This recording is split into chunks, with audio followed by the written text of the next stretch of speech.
Donnie and Dolly. The team is supported by ableauctions.ca. Closing your business? We can help.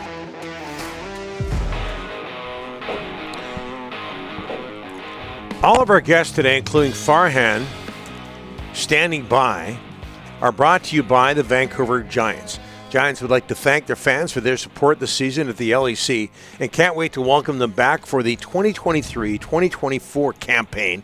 Get your season tickets for next year now at vancouvergiants.com/season tickets. I just realized that, and I did notice this, the problems with the poll question go beyond punctuation. There's a spelling error, error as well. We'll talk about that later. Unbelievable. Lions open up tonight in Calgary. Their home opener, Saturday, June 17th versus Edmonton, just around the corner. LL Cool J, okay? We're excited about that. So is Farhan Lalji. He joins us from Calgary. Farhan of TSN. How are you, sir? I'm good, although I do need to apologize, fellas, for not sending you the list of questions I promised last week. So, I'm in Calgary. I've had other things going on, so I do apologize. Day one of the Lions CFL season, what kind of shape is the league in, Farhan, in your opinion? Better, right? I mean, they've stabilized ownership in a few key markets. Obviously, we know what's happening here in BC, but Montreal, they've done the same. They're going to need some signs of life in places like Edmonton, right? Just where the crowds were so bad last year because the teams had some challenges. And, I think there's a lack of patience in a place like Ottawa as well now because, they've had some struggles on the field. But, again, their fan base has been really good. And it's not like ownership is going to be a challenge in Edmonton because it's community-owned. So I think the league is in a pretty good place.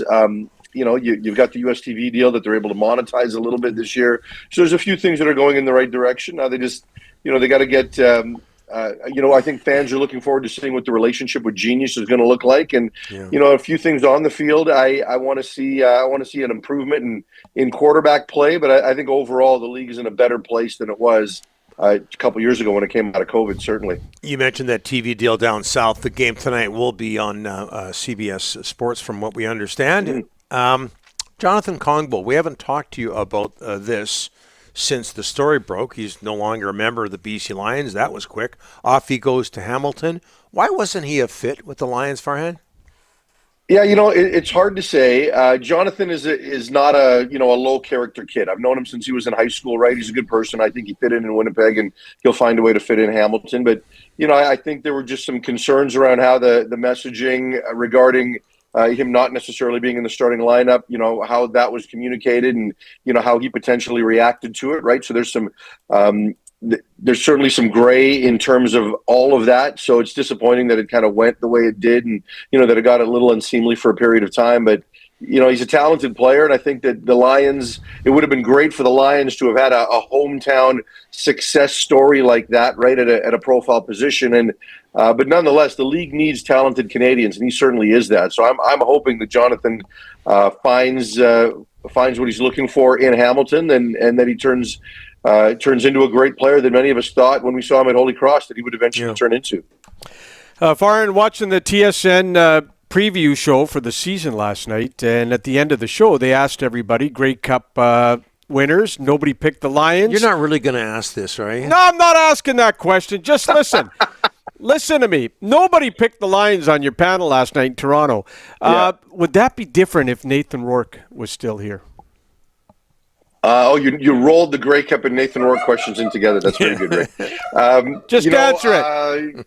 Yes, it would for sure. Yeah. And I say that because I think that some people still want to find a reason to believe in Vernon Adams, and I've kind of watched him a little closer than most, right? Just in terms of practice and in other scenarios, and just kind of have gotten to know him and how the coaches truly feel about him. So it's easy to look at Vernon and say, oh well, there were ups and downs and things like that. Vernon was 4-2 as a starter, right? Mm-hmm. Looked really good in the Calgary game last year, which was his second game in a uniform, his first start. And, I think we're going to see the best of Vernon. I've said it multiple times. And I get why people wouldn't necessarily pick the Lions because of him. But when you look at the roster, they're so good in so many other areas, especially receiver, right? This is as good a receiving core as any in the league. It's going to be a dynamic group. But, if you ask me to pick who's going to win the Grey Cup today, I would pick Winnipeg just because, they're the model franchise and they've got Zach Caleros and all of that. But I do think that BC's got a chance to to scare them this year. And I do think that we've kind of seen the peak of Winnipeg, right? I don't know that, they've got so many older players that at some point, and I don't think that point is this year, at some point there's going to be a drop-off, right? Maybe after this year. So I would still pick Winnipeg to win, but I think BC is going to be as good as anybody and as good as anybody else for sure. Special teams was such a concern last year in BC. Did they address the needs there? Yeah, and I think one of the things that Nathan Rourke, one of the things that had an effect on the roster is that it came at the expense of an extra designated import, right? And so, they were playing with one less. And I think that's a real focus for BC in terms of their overall roster composition.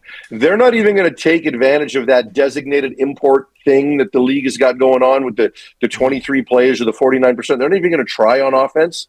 They don't think that it affects them positively enough. They want to make sure defensively that their roster is looked after with extra import linebackers, maybe some D linemen and some DBs, so they can have more guys that are going to play multiple special teams. And I think Mike Benavides is going to do a great job kind of re-engaging the group that's going to play on those teams. Just his personality and his detail. I think eventually, it's been 15 years since he's coached specials, so he's going to have to get back into it. But I think he's going to put the right guys in the right spots and have them awfully motivated. I can't keep track anymore. I think I didn't ask you about this last week, but LL Cool J. Yeah. Your opinion of the fact that the Lions have landed LL Cool J to help out with their home opener, Farhan? Well, I'm hoping I get to talk to him on the sidelines because that would be cool, wouldn't it? Yeah. The sad part is my 14-year-old son said, "Who?" Oh no! And then he said, "I've heard of his name, but I haven't." I haven't necessarily heard all of his songs, and he was, he's one of those guys that when he saw Snoop perform at the Super Bowl, he's like, "Dad, who's that?" Right? Like, so it didn't resonate, and some of the rap he listens to is ridiculously bad.